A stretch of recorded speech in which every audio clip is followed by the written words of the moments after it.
Hello guys, welcome to another episode of Clues, Cues and Reviews. And before we get started, lighting's atrocious because the lovely sun is out and I really need to fix that issue.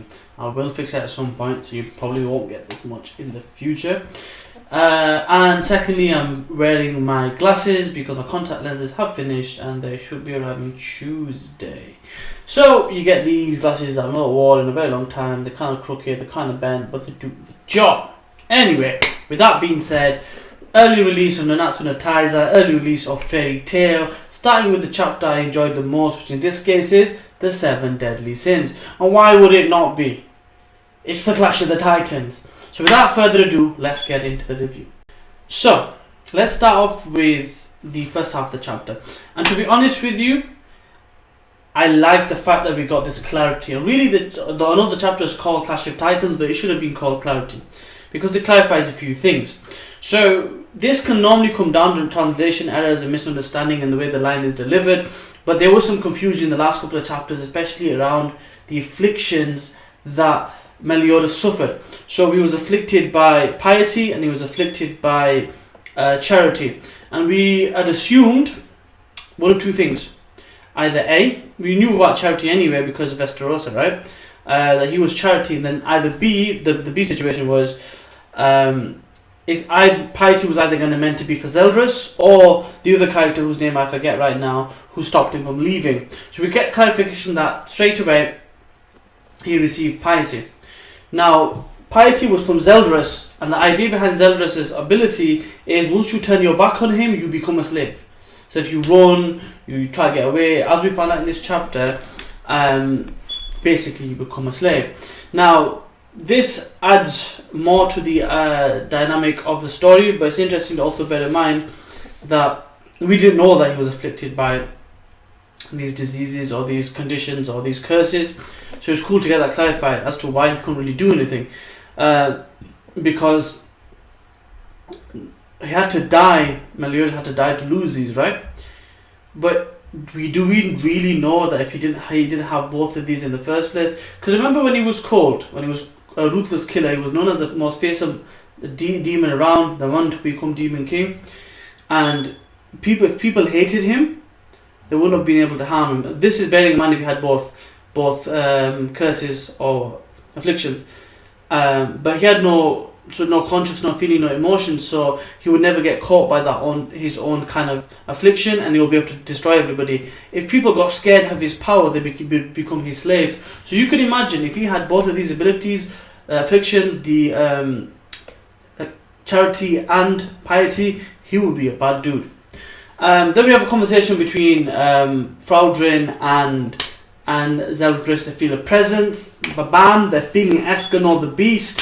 They head to where Escanor is at the castle. That's start point number 2. So it starts off with a bang. There's a bit of banter. Next thing you know, Estarossa gives Escanor the biggest uppercut ever. He gives him an uppercut. It looks like it's a right cross. And then he kicks him and sends him flying. Hype fight as hell. It literally was a case of, okay, we know Escanor's a beast, let's see how strong Estarossa is. And Estarossa is no pushover. The fact that he did that to Escanor shows the guy is competent in his hand-to-hand combat, even to the point where the others were thinking, like Ban and the others thinking, can he not keep up with this monster? How much of a monster is Estarossa? Now, there's two things, well, there's one thing shown twice, I should say, that happen. Number one, when he's down after the kick, we see the sun, right? This powers Escanor up. We get massive left hook over the top, and Estarossa is like, oh, too bad, I got my guard up, and he's still stumbling. That takes a lot of power. If you can punch through a guard when the guard's up and the dude's powerful, you have some serious nuke power in those punches, and that's what happens. And you know, Estarossa gets to his knees and he's like, what the hell has just happened? So he has to resort to swordplay. So he realizes that in hand-to-hand combat, power versus power, he's not overwhelming Escanor. In fact, he's feeling the overwhelming power of Escanor. So he resorts to swordplay. He pulls out his sword. Escanor pulls out his massive ass axe. And he looks like Escanor has caught Estarossa, but then Estarossa pulls out a counter which damages Escanor. So he has the same ability of Meliodas, full counter, it reflects any physical damage. So that's why he's resorted to swordplay, because he believes he has the advantage.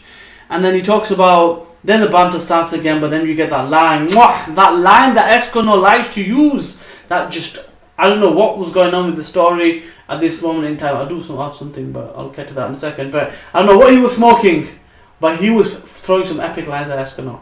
Because I won't be dying anytime soon. And bam, number 2, we see the sun again.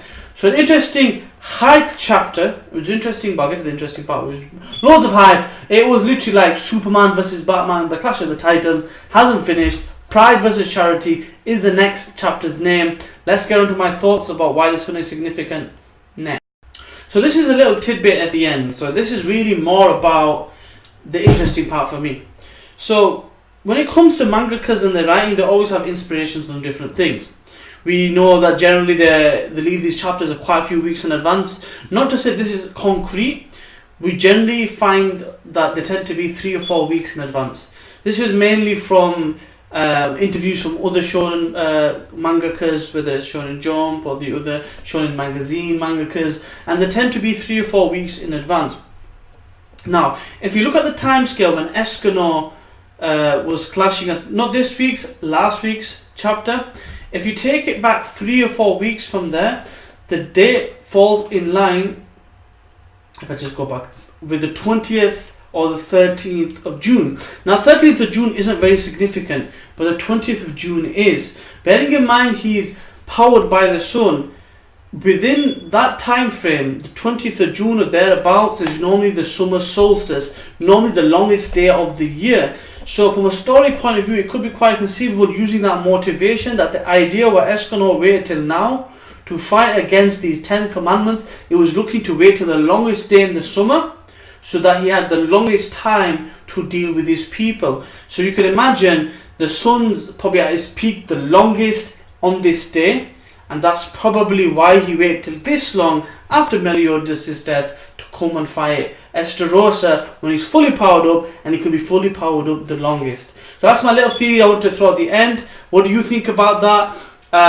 Give me thoughts in the comment section below. Thank you very much for those that watched my last week's video. It's the highest it's ever been. We got over 100. For me with 46 subscribers, 47, it goes up and down. Thank you very much. It really means a lot.